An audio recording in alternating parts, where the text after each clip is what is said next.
அறிவே மனம் உங்கள் உளவியல் சகோதரி எம்எஸ்கே பிரியா. அதிகமாக நெகட்டிவ் வேர்ட்ஸ் யூஸ் பண்ணிகிட்டே இருக்காங்க. அப்போ இதனால் ஏதாவது பிரச்சனை வருமா அப்படின்னு கேட்குறாங்க. கண்டிப்பாக வரும். ஏன்னா அடிக்கடி நெகட்டிவாக பேசுகிறது ஒருத்தருக்கு பிடிச்சு போயிடும்.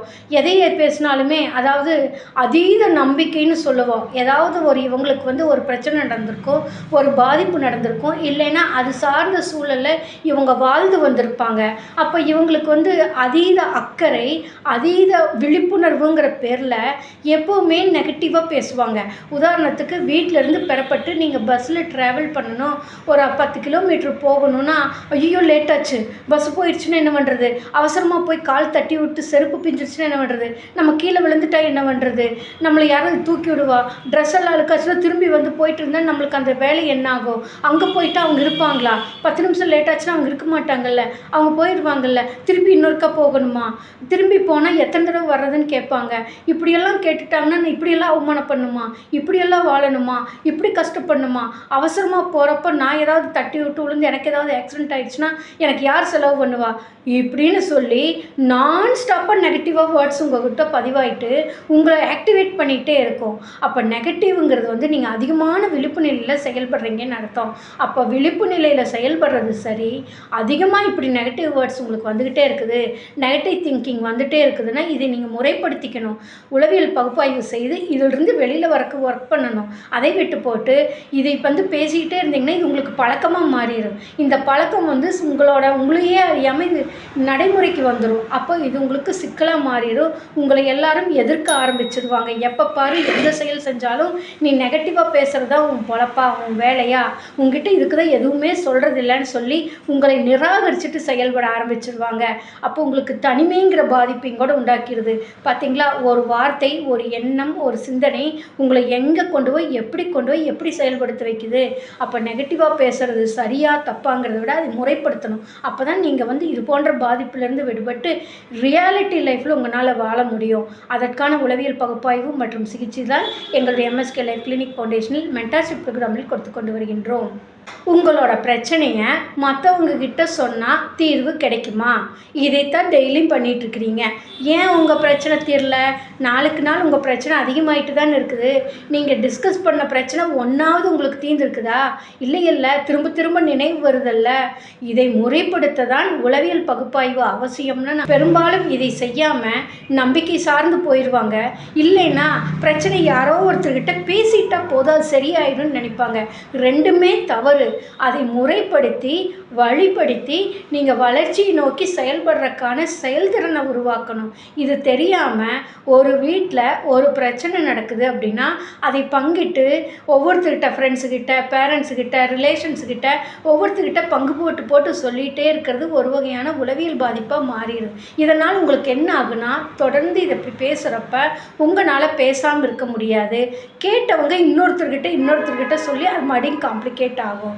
இது உங்களுக்கு உடல் பாதிப்பையும் மன பாதிப்பையும் கொடுக்கறது மட்டும் இல்லாமல் உங்களோட நிம்மதியையும் கெடுத்துவிடும்.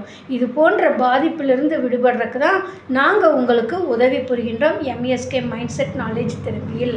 இதை வழிப்படுத்தலைனா தான் இது குற்ற உணர்வாக உங்களுக்கு பதிவாகி பல நேரங்களில் உங்களுக்கு குற்ற உணர்வாக வெளியில் வர ஆரம்பிச்சிருது. அதுதான் உங்களை குத்துது, உங்களோட நிம்மதியை கெடுக்குது, உங்கள் தூக்கத்தை கெடுக்குது, உங்களோட செயல்திறனை தடையாக உருவாக்குது.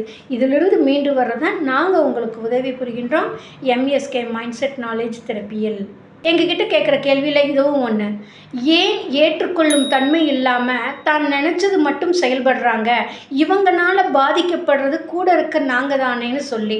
கரெக்ட், நீங்கள் கேட்குற கேள்வி. அந்த ஏற்றுக்கொள்ளும் தன்மை ஏன் இல்லைன்னா, ஆரம்பத்திலிருந்து இவங்களை புகழ்த்தியே வளர்த்திருப்பாங்க, புகழ்ந்து பேசியே வளர்த்திருப்பாங்க, அனைத்து வசதிகளையும் செய்து கொடுத்து வளர்த்திருப்பாங்க, அவங்களோட சந்தோஷத்தை மட்டுமே மையப்படுத்தி வாழ வச்சுருப்பாங்க. அப்போது இந்த சூழல் மாறி இவங்களுக்குன்னு ஒரு லைஃப் வர்றப்ப இவங்கனால எதையுமே ஏற்றுக்க முடியாது.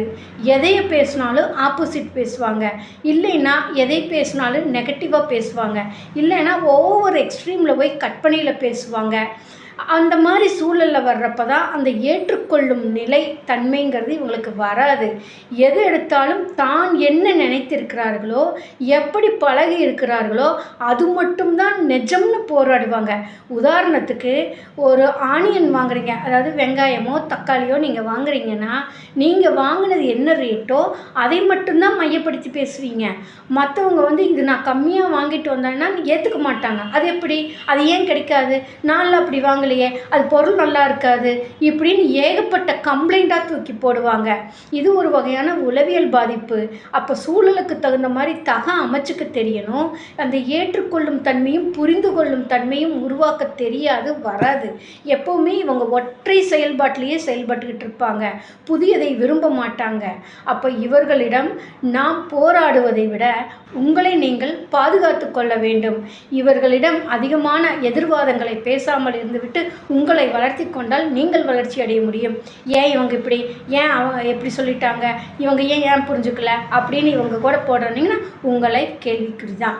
இது போன்ற பாதிப்பிலிருந்து உங்களை நீங்கள் உயர்த்தி கொள்ள தான் எம்எஸ்கே உளவியல் பகுப்பாய்வு மற்றும் சிகிச்சைகள் உங்களுக்கு வழிகாட்டுதலாக செயல்பட்டு கொண்டிருக்கின்றது. இதெல்லாம் தெரியாதனால தான் நீங்கள் அவங்க கூட லைஃப் லாங் போராடிக்கிட்டு நீங்கள் வாழ்க்கை இழந்துக்கிட்டு இருக்கிறீங்கிறது உங்களால் புரிஞ்சுக்க முடியல, தெரிஞ்சுக்க முடியல. இது தெரிகிறப்ப உங்களுக்கு வயசு 50 ஆயிரும். இது போன்ற பாதிப்பிலிருந்து விடுபட தான் நாங்கள் உங்களுக்கு உதவி புரிகின்றோம் எம்எஸ்கே மைண்ட் செட் நாலேஜ் தெரப்பியில்.